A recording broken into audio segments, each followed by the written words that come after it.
Hello students, this is Rani ma'am from Unique Classes और आज का हमारा सेशन है that is fix preposition.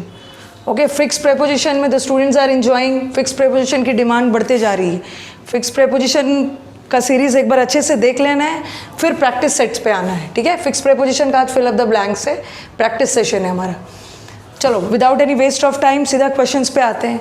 Y do we always have to submit dash the authority? हमें authority के सामने, अथॉरिटी मतलब डोमिनेटिंग, जो आपकी अथॉरिटी जो आपसे ऊंचे पोस्ट पे है, तो ये बोल रहे हैं कि अथॉरिटी के सामने हमें क्यों सबमिट करना होता है। ठीक है, यहाँ सबमिट का मतलब वो मत सोचना जमा करना, यहाँ हियर सबमिट मीन्स सरेंडर करना।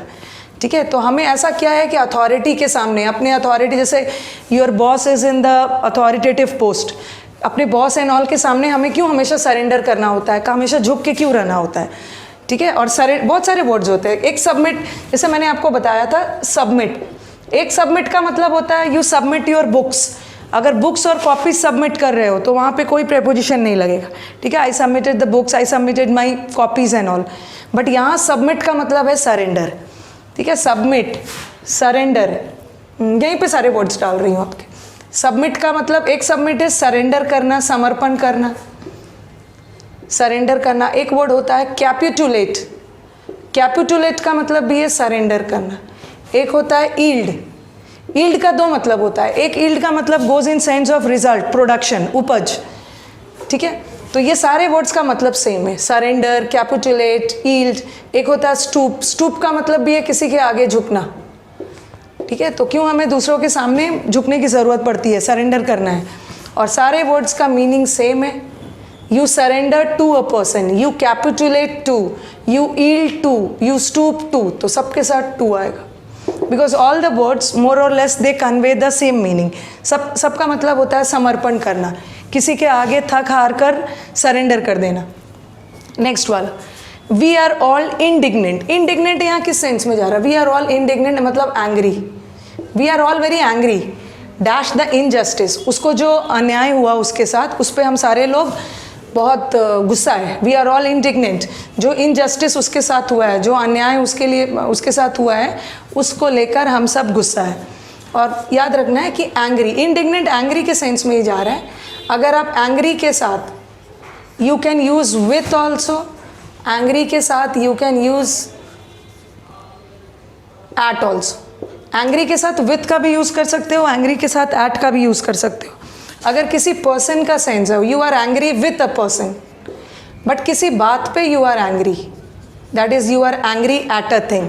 तो यहाँ भी इंडिग्नेंट एंग्री के सेंस में है। वो किस पे एंग्री है? जो अन्याय हुआ है, जो इनजस्टिस हुआ है। Injustice is in sense of thing, जो उसके साथ इनजस्टिस हुआ है तो उसके साथ एट लग जाए। किसी व्यक्ति से, if you are angry with a person तो उसके साथ विथ लगाओ। ठीक है, यहाँ पे एट हो जाए। इट टुक द चाइल्ड, बच्चे को बहुत ज़्यादा टाइम लग गया शॉक से उभरने के लिए। टू रिकवर, रिकवर का मतलब होता है वापसी। ठीक है, वापसी होना, राहत मिलना शॉक से। तो रिकवर के साथ हमेशा कौन सा प्रेपोजिशन आता है? You recover from, you recover from a disease.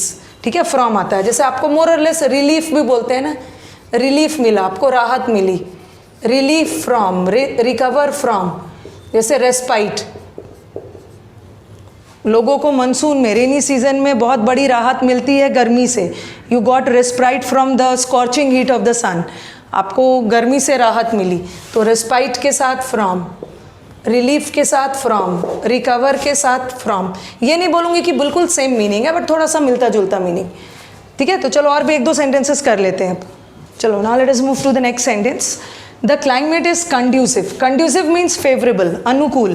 जो क्लाइमेट है वो हेल्थ के लिए अच्छा है। कहीं का क्लाइमेट होगा, ओके, जो Shimla, Nainital and all, not the climate of Delhi, that is not conducive to health. The climate is not conducive, ये जो क्लाइमेट है वो हेल्थ के लिए कंड्यूसिव नहीं है। Conducive means favourable. ठीक है, favourable. Then you have the word beneficial, beneficial का मतलब भी लाभदायक। Then you have the word salubrious, सबका मतलब होता है फायदेमंद। Okay, good. तो कंड्यूसिव के साथ कौन सा प्रेपोजिशन आता है? The climate is not conducive. Many of the students को लगता है हिंदी में, व्हाट वी पीपल डू ना, उसे हिंदी में ट्रांसलेट करते हैं। क्लाइमेट सेहत के लिए अच्छा नहीं है, और के लिए का मतलब फॉर होता है, वैसे मैंने फॉर ऑप्शन में नहीं डाला है बट जनरली फॉर दे देते हैं, कंड्यूसिव फॉर लगा के फ्रॉम हटा देते हैं, मुझे यहाँ पे फॉर लिखना था, फॉर, और आपको लगेगा कि फॉर होगा, but conducive word takes a fix preposition that is to, conducive to, favourable to, beneficious to, salubrious to, सबके साथ to. Next, come to the next sentence. I absolutely refuse to put dash with that sort of conduct. Conduct का मतलब है behavior, ठीक है। I absolutely refuse, मैं refuse करती हूँ कि मैं इस behavior को, इस तरह के behavior को tolerate नहीं कर पाऊँगी। दो phrasal verb होता है, very important। वैसे put out नहीं हो, put out with तो होगा ही नहीं यहाँ पे। put out का मतलब simply put out का मतलब है बुझाना, put on का मतलब है पहनना या gain करना, पुट ऑफ का मतलब होता है पोस्टपोन करना। तो यहाँ पे आंसर आएगा पुट अप विथ।